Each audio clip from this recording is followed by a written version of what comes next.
जी, जैसा कि ये पेड़ है ये पीपल का, मुझे लग रहा है कि ये जो है किसी रोग से ग्रसित है और यहाँ कोई शादी का जो कार्यक्रम हुआ है जी। उन्होंने कुछ इसमें ये बादाम है क्या चोकले बोकले से, मुझे इसका ज्ञान नहीं है, कुछ छिकला विकला से डाल रखे हैं और आप इन पेड़ों पौधों की बड़ी देख रेख करते हैं। यहाँ लिख रहा है हरित ग्रेटर नोएडा 2019-20। आप इन पेड़ पौधों की देख रेख करते हैं और धीरे धीरे मुझे लग रहा है कि ये पेड़ पौधा हरा होने की वजह से सूखने की ओर जा रहा है। और आगे मैं ये देखता जा रहा हूँ कि एक पेड़ ये नीम का है, ठीक है ना, और इस नीम के पेड़ को मैं देख रहा हूँ कि काफ़ी दिनों से यहाँ जो है बिल्कुल पानी बिल्कुल नहीं लगा। इस विषय में अब आप क्या कहना चाहते हैं? बड़ी मेहनत से बड़ी लगन से आप पौधों को तैयार करते हैं, लेकिन मैं देख रहा हूँ इस बारात घर में कोई शादी का कार्यक्रम हुआ है, कुछ हुआ है और उन्होंने इस पेड़ में पानी डालने की बजाय इसमें ये कचरा डाल रखा है। आप बड़े आराम से गौर से देख सकते हैं, एक प्लास्टिक के 2 गिलास पड़े हुए हैं और साथ में ये कोई भी है जो चोकला पड़े हुए हैं, किसी चीज़ के दाने हैं, ये जो भी दाने पड़े हैं ये देख रहे हैं ना आप ये। तो अब आप इसमें क्या कहना चाहते हैं कि पेड़ को देखिए घास भी है, आप इतनी मेहनत से पौधे भी लगाते हैं, मेहनत भी कर रहे हैं, लेकिन इसकी रख रखाव नहीं हो पा रहा, क्या कहना चाहते हैं? किसको दोषी कहना चाहते हैं? यहाँ में दोषी कहा हमारे जो लोग यहाँ में बारात घर में जो कार्यक्रम करने वाले जो हमें जो हलवाई वगैरह जो हुए वे इतनी अनट्रेंड हों कि वे इनके हित और अनित की बात न जाने। उन्होंने इसमें जैसे टाटी वाटी को जो पानी हो, जैसे दूध जो फा रहे हैं, जो केमिकल हो, जो सब्जी को जो पानी हो ना, उन्हें उठा के वो डाल दें। ट्रेंड की बात मैं नहीं कहूँगा कि वो भी कहीं ना कहीं किसान के बेटे हैं, कहीं ना कहीं मुझे उन्हें पता है कि यदि हम अपनी खेती में भी यदि इस तरह का पानी डालेंगे तो हमारी फसल नष्ट हो जाएगी। इसका मतलब वो लापरवाही कह सकते हैं, क्या कह सकते हैं? लापरवाही है उनकी लापरवाही है। मैंने इस वजह से अच्छा, या ये जो देख रेख है ग्रेटर नोएडा विकास प्राधिकरण के कर्मचारी शायद देख रेख करने के आएंगे, जो माली वगैरह, इस तस्वीर को क्या आप विकास प्राधिकरण के लिए उसको सूचित नहीं कर पाते? आज तक भी किसी भी प्राधिकरण के अधिकारी ने या किसी भी कर्मचारी ने यहाँ पे मेरा इतना सहयोग ना करो। ये जो अभी मैं थोड़ा सा और आगे चलता हूँ, देखो कितनी यहाँ पर थोड़ा सा देखते हैं। यदि बात करें विकास साफ सफाई की, सॉरी, तो यहाँ पर देखिए एक साग हुआ है, नाली में से निकाल के डाल दिया है। दूसरा देखते हैं ये शायद आलू है या आटे की क्या बोलते हैं, लोई सी जो बना देते हैं, देखिए। हाँ, ये जो है बारात घर में हो रहा है, तो इसमें दोष किसका माने हम लोग? देखिए ये सफाई कर्मियों की कमी है, सफाई कर्मियों को अपने समय पर काम न कर रहे, सफाई कर्मचारियों को, सफाई कर्मचारी। ठीक है।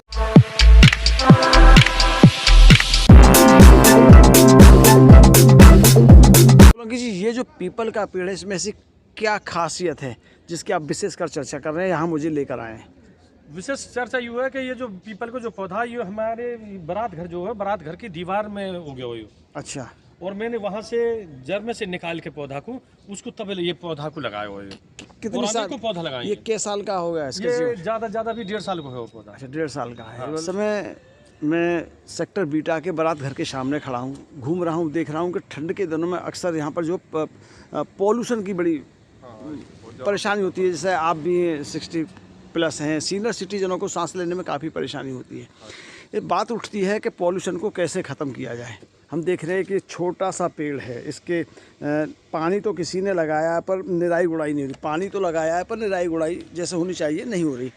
तो इन पेड़ पौधों के लिए जैसे आप सेक्टर वासी हैं, अथॉरिटी विकास प्राधिकरण तो देख रेख करती है, क्या आप लोग भी कभी जैसे होता है कि मेरे घर के सामने कोई पेड़ है उसकी देख रेख करते हैं, इस तरह से कुछ कहना चाहेंगे? कोई हमारे यहाँ पे विनोद सोलंकी जी हैं जो पर्यावरण का विशेष रूप से ध्यान रखते हैं। अच्छा। और आमतौर पे पेड़ पौधे कहीं वो बहुत लगाए हैं उन्होंने, और उनकी देख रेख भी वो करते हैं। अच्छा। विशेष रूप से बच्चों की तरह पौधों को पालते हैं वो, और पूरी नराई गुड़ाई का, छोटे से बड़े तक कटिंग का, इनका सबका ध्यान रखते हैं। और दूसरों को भी मोटिवेट करते रहते हैं कि भाई ऐसा करो तुम। हाँ, तो उससे लोगों पे कुछ परिवर्तन पड़ता है जी। सबने अपने घरों के आगे भी लगा रखे हैं, और विशेष रूप से बारात घर है और जो सामाजिक जगह पे हैं जो लगाते हैं, तो वो खुद जा करके लगाते हैं। अच्छा, और चलो खुद देख रेख करते थे, सारे सेक्टरवासी उनकी सराहना करते हैं। अच्छा भाई साहब, आप युवा हैं, आप जो माहौल है जिस तरह गाड़ियों में से धुआं निकल रहा है, हर आदमी परेशान है, सांस जैसे भौतिकवाद बढ़ा है, पॉल्यूशन की जो फैक्ट्री है उनसे जो धुआं निकलता है उससे जब पॉल्यूशन ज़्यादा बढ़ा है, लोगों को बहुत सांस की दिक्कतें, सीनियर सिटीजन को दिक्कतें हो रही हैं, बच्चों के लिए इन्फेक्शन का खतरा बना रहता है, सांस लेने में दिक्कतें होती हैं। तो ये अच्छा काम कर रहे हैं विनोद सोलंकी जी, जो पेड़ों के बारे में अच्छा। लगाते हैं, उनका ध्यान रखते हैं, बहुत लंबे समय से करते आ रहे हैं समझ। अच्छा, आप क्या करते हैं? आपका क्या नाम है? मेरा नाम मनोज नागर है, मैं इस सेक्टर का महासचिव हूँ RWB। RW से। चलो, बड़ा अच्छी बात है, इस बहाने आपसे आज मुलाकात हो गई अचानक। और अथॉरिटी की तरफ से क्या सहयोग मिलता है? अथॉरिटी ने जो पेड़ लगाए थे पहले, जब ग्रेट बसा था, हाँ। तो जब ये छोटे थे तो अथॉरिटी ने कुछ टाइम पर देखभाल की थी। उसके बाद ये फॉरेस्ट विभाग के अंडर चले जाते हैं। हाँ। फॉरेस्ट विभाग का यही बुरा हाल है कि वो कोई केयर नहीं, कुछ देखना नहीं, कोई छटाई नहीं, कोई मतलब नहीं है। इसी हाल में जो अपने यहाँ के अलॉटी हैं रेजिडेंस वाले, वही अपने पैसे से कराते हैं छटाई वगैरह भी। अच्छा, सब आप घूम रहे हैं, क्या कहना चाहते हैं भाई साहब? आप भी बताइए, अपना नाम भी बताइए। मैं यही कहना चाहता हूँ कि लोग पर्यावरण दूषित होने की वजह से इतने बीमार पड़ रहे हैं, उनकी हर तरह से धन हानि, स्वास्थ्य हानि का अत्यंत हरास हो रहा है। आपने भी अपनी ज़िंदगी में 1-2 पौधा कभी लगाया है, नहीं लगाया अभी मैंने तक? लगाया है। इनके साथी काम विनोद सोलंकी जी बहुत ही पर्यावरणविद हैं। अच्छा। इन्होंने इस पर एक पुस्तक भी लिखा है, अच्छा। पर्यावरण स्वास्थ्य में संस्कार। उस पुस्तक में उन्होंने सारा विवरण किया है, कैसे पेड़ लगाना चाहिए, कैसे उसको रख रखाव करनी चाहिए, कौन कौन से पेड़ पर्यावरण के लिए बहुत उचित है। इनका एक ही चीज़ है हाँ। कि पेड़ों को मत करो नष्ट, नहीं तो सांस लेने में होगा कष्ट। भाई वाह, पेड़ों को ना करो नष्ट, नहीं तो सांस लेने में होगा कष्ट। चलो। ये मुहिम को चला रहे हैं, और आज से नहीं, 2014 से जब से प्रधानमंत्री नरेंद्र मोदी ने कार्यभार संभाला प्रधानमंत्री का, तब से इनके अंदर भी प्रेरणा जागृत हुई और इस मुहिम में लगे हैं। हर जगह, गली गली में, मोहल्ले मोहल्ले में जा के स्वयं तो लोग जागरूक हो रहे हैं, या उनको ये कहते रहे ऐसे तो लगा भी रहे हैं। और 13वें के अवसर पर होता क्या है कि समाज में कोई एक आदमी काम करता है हट के तो कहते तो पागल है जी, तो ऐसा तो नहीं ऐसा कहते लोग? कुछ नहीं है। नहीं है बहुत- ये? हाँ, अच्छा, बिल्कुल। सराहना है उनके काम कर रहे लोग। मिलनसार आदमी हैं। अच्छा। और हर पार्कों में नए नए पेड़, ये जो देख रहे हैं आप बारात घर, सामने, हाँ, बारात ताला घर, लगा हुआ, नहीं देख लेते हर अंदर। सेक्टर में ऐसे ऐसे बारात घर हैं। हाँ।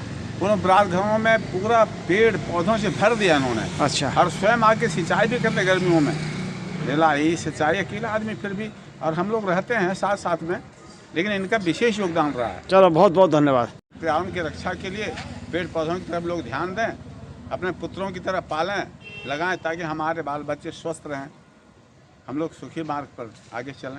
यही मनोकामना लेके मैं इनका सहयोगी हूँ।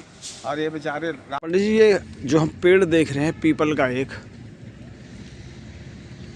ये पीपल का जो पेड़ है, सोलंकी जी ने अपने हाथ से लगाया है, चर्चाओं का विषय है। जब हम सेक्टर में आते हैं तो लोग बातें करते हैं इसके विषय में। सबसे पहले सोलंकी जी, मैं आपसे प्रश्न करता हूँ कि ये जो पेड़ लगाया, कैसे आपने स्टार्टिंग करी, क्या मन में विचारधारा लगी?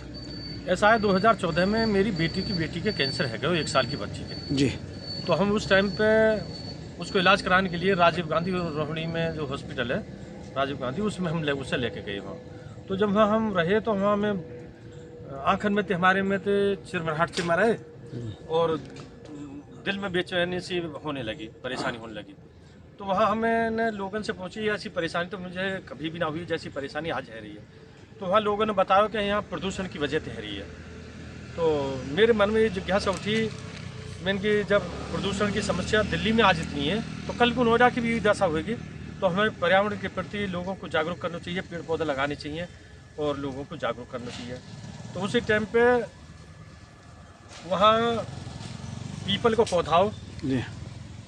वहाँ में पीपल अस्पताल के गेट के पास में, तो मैं वहाँ से एक डंडी तोड़ के लेके आया और मैंने वो लाकर वो ये डंडी से लगाया पौधा। ये जो पौधा हम देख रहे हैं, ये सर्वप्रथम आपने इसी पौधे को यहाँ पर लगाया था? जी। अच्छा, उसके बाद तो उस टाइम पे लगभग कितने साल पुरानी बातें हो गई है? ये 2014 से लगा लो। 2014। पंडित जी, आप भी देख रहे हैं इस पेड़ के लिए, क्या कहना चाहते हैं सोलंकी जी के विषय में? ये सोलंकी जी ने इस पार्क में सर्वप्रथम जो पौधा लगाया है वो ये पीपल का वृक्ष है। और इस वृक्ष की जो है बहुत सारी हमारी जो महिलाएं हैं, माताएं, बहनें हैं, दीपक जला के इसकी पूजा करती हैं और अपने परिवार के लिए कल्याण का मार्ग प्रशस्त करती हैं। ये पूरा पार्क जो आप देख रहे हैं, इसमें जितने भी नए पौधे हैं, ये सब विनोद सोलंकी जी के द्वारा लगाए हुए हैं। जिस समय हम लोग चारपाई पे सो रहे होते हैं सुबह के 4 बजे, तब हमारे सोलंकी जी फावड़ा और कुदाल लेकर के यहाँ श्रमदान करते हैं। इस पार्क की साफ़ सफाई के लिए और हरा भरा बनाने के लिए इनका पूरा श्रेय इन्हीं को जाता है और इसके लिए मैं अपने तहे दिल से इनको आशीर्वाद देता हूँ और इनका धन्यवाद करता हूँ। प्रश्न उठता है यदि जाता है तो जिसमें जो ग्रेटर नोएडा विकास प्राधिकरण के जो कर्मचारी हैं जो इसकी देखरेख करते हैं उनकी तरफ से कुछ सहयोग मिलता है या नहीं? देखिए, प्राधिकरण है, प्राधिकरण के लिए पूरा ग्रेटर नोएडा जो है उनके अंडर में ही आता है, करना तो उन्हीं को चाहिए। तो अगर नहीं वो लोग करते हैं तभी आम पब्लिक को उसमें कुछ कार्य करने की आवश्यकता पड़ती है। अगर अथॉरिटी अपना सही से काम करे तो शायद ऐसे लोगों की आवश्यकता। सोलंकी जी, आप इतना अच्छा कार्य कर रहे हैं, मैं अक्सर देखता रहता हूँ, बहुत सी समाज सेवी संगठन भी लगे हुए हैं। ग्रेटर नोएडा विकास प्राधिकरण ने किसी इस कार्य को करने के लिए क्या आपके लिए सम्मानित किया है? मुझे आज तक ना तो प्राधिकरण ने कुछ सम्मानित करे हो और ना ही आज तक मुझे एक पैसा की भी कहीं से कोई मदद मिली है और मेरे किसी प्रकार को सहयोग ना करो। मैंने इस पार्क को मेंटेन करने के लिए खुद ही मैंने घास भी कटवाई है, खुद पानी भी दिए हैं, खुद पौधा खरीद के भी लेके आए हैं और लोगों को मैंने 4 से 10 5 लोगों ने एक पौधा भी, हमारे इन राजेश गुप्ता जी हैं, इन्होंने भी पौधा दिए हो, इन्होंने लगाए हो, इन्होंने भी 1-2 पौधा इन्होंने दिए हैं, इन्होंने के भी हमने पौधा लगाए। तो ऐसे सेक्टरवासी ने हमारे कहने से पौधा भी दिए हैं और लगाए भी हैं। प्रतिवर्ष प्राधिकरण की तरफ से लाखों पौधे लगाने का जो योजना आती है, उस समय आप प्राधिकरण से कभी पौधे मांगते हैं या नहीं मांगते? कभी कभार ले लिए, कभी पहले शुरू में ही ले लिए, 2, 4, 10, 20 पौधा ले लिए। यानी मैंने तो पौधा अपने खरीद के लगाए। आप क्या कहना चाहते हैं गुप्ता जी इस विषय में? ऐसा है, सोलंकी जी इस काम को 10 साल से करीबन कर रहे हैं। हम तो इनके साथ थोड़ा सहयोग कर देते हैं, कभी श्रमदान कर देते हैं, कभी थोड़ा योगदान कर देते हैं, पर मुख्य भूमिका इन्हीं की है। ये कहते हैं गुप्ता जी आ जाओ, थोड़ा पेड़ लगवाना है, तो वहाँ चले जाते हैं। 2-4 पेड़ ऐसे हैं क्या लगाए हुए हैं और आज बहुत बड़े बड़े पेड़ हुए हैं, जहाँ जहाँ जगह है वहाँ पेड़ लगाए हैं। जैसे आप लोग करते हैं, आपको देखा आपके नज़दीक जो रहने वाले पड़ोसी लोग हैं, क्या उनके अंदर जागरूकता पैदा होती है? कैसा जागरूकता होती है? लोग इनसे पेड़ मांग के भी ले जाते हैं। इन्होंने यहाँ पौधा लगाई है, जैसे पीपल के पेड़ हैं, जामुन के पेड़ हैं, बरगद के पेड़ हैं, लगा दे तो ले जाते हैं। और कहीं प्रोग्राम होता है तो वहाँ प्रोग्राम में इनका काम है कि पेड़ ही दान करते हैं। पर लास्ट में आप क्या कहना चाहते हैं? एक मैं इनकी जो है वैज्ञानिक क्षमता के बारे में आप सब लोगों को बताना चाहूँगा कि अभी तक जो मिथक था कि कुछ पौधे ऐसे हैं कि जिनके बीज से पौध नहीं बन सकती है, वो भी हमारे ग्रीन मैन ने जो है करके दिखाया है। जैसे पीपल के पौधे हैं, बरगद का पौधा है और भी अन्य, आप अगर अभी चल के देखेंगे वहाँ पर नर्सरी बनाई हुई है इन्होंने काफ़ी बड़ी, जिसमें वो पौधे लगे हुए हैं जो कि हमेशा डंडी काट के या कलम बना के लगाए जाते हैं, लेकिन इन्होंने बीज से पौधे तैयार की है। इस मामले में मैं तो ये कहूँगा कि एग्रीकल्चर का जो मंत्रालय है वो इस बात को समझे और इनकी सेवाओं को प्राप्त करे और इनको सम्मानित करे। जैसा कि अब हम आपको अवगत कराते हैं, इस समय हम बैठे हैं भारतीय आदर्श इंटर कॉलेज तिलपता में। यहाँ के प्रधानाचार्य श्री इंद्रजीत सिंह जी, उनसे बात करते हैं पर्यावरण के विषय में। ठंड का मौसम शुरू हो गया गुरुदेव, और बात की जाए इन दिनों में कोहरा पड़ता है, पॉल्यूशन बढ़ जाता है। जो लोग बुजुर्ग टाइप के होते हैं, 60 उम्र पार कर जाते हैं, सांस लेने में परेशानी, यहाँ तक की बात है कि आजकल बच्चों को भी काफ़ी परेशानी आती है। तो पर्यावरण के विषय में अब आप क्या कहना चाहते हैं, क्या संदेश देना चाहते हैं दर्शकों के लिए? देखिए सर, पर्यावरण के बारे में जितना मैं कहूँ उतना कम है, और पर्यावरण देश के लिए बहुत बड़ा मुद्दा है क्योंकि हमारा जीवन इसी से जुड़ा हुआ है जी। और अगर हम पर्यावरण को दूषित करते चले जाएंगे तो हमारे लिए, हमारी आने वाली जो पीढ़ी है वो हमको कभी माफ़ नहीं करेगी। इसके बारे में हमें सबसे ज़्यादा ध्यान देना होगा, सबसे पहले वृक्षारोपण पर, क्योंकि वृक्ष ही हैं जो हमें सबसे ज़्यादा इस पर्यावरण से यानी पॉल्यूशन से मुक्ति दिला सकते हैं जी, क्योंकि ये ही हमें ऑक्सीजन देते हैं। खाद्य पदार्थों के अतिरिक्त हमें ऑक्सीजन भी यही उपलब्ध कराते हैं। और इसी के उसमें विनोद सोलंकी ये ग्रेटर नोएडा में है इनका। अच्छा बताइए। ये ज़्यादातर समाज सेवी हैं वैसे तो, अच्छा। और काम का अपना पर्सनल काम कुछ भी हो, लेकिन ज़्यादातर स्कूलों में जा करके वृक्षों के ऊपर कि प्रकृति को बचाइए, वृक्ष को मतलब काटना नहीं चाहिए। उन्होंने यहाँ तक भी बोला कि अगर हमें ज़रूरत ही है तो उस वृक्ष को एक स्थान से उठाकर दूसरे स्थान पर शिफ्ट कर दिया जाए। जी। तो ये टेक्नोलॉजी विदेशों में है तो इंडिया में क्यों नहीं हो सकती। सही बात है। तो मुझे इनके विचार बहुत अच्छे लगे और इन्होंने इसके ऊपर एक किताब भी लिखी है और जो मतलब प्रकृति से मतलब प्रेम के ऊपर ही है, प्रकृति को जोड़ने के लिए ही है।